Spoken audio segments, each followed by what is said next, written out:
సిరాజ్ మొన్ననే world cup లో మన హైదరాబాద్ నుంచి 12th క్లాస్ చదువుకున్న యువకుడు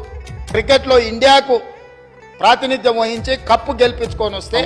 और खास तौर से उस हैदराबाद के लड़के मोहम्मद सिराज जो मेरे इलाके से ताल्लुक रखता है, हमारे नामपल्ली इलाके का जो फसलान सर का ईदगाह है, वहां से उनकी क्रिकेट की शुरुआत हुई है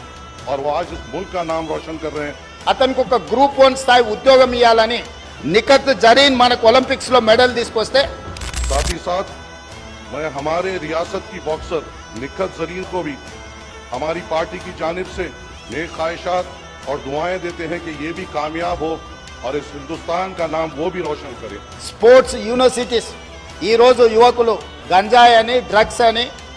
ఉద్యోగ ఉపాధి అవకాశాలు ఈ స్టేడియంలన్నీ మారుతున్నాయి. అందుకే ఈ రోజు ఉన్న స్టేడియంలతో పాటు అక్కడ ఒక స్పోర్ట్స్ యూనివర్సిటీని ये स्टेडियम्स हमारे यूथ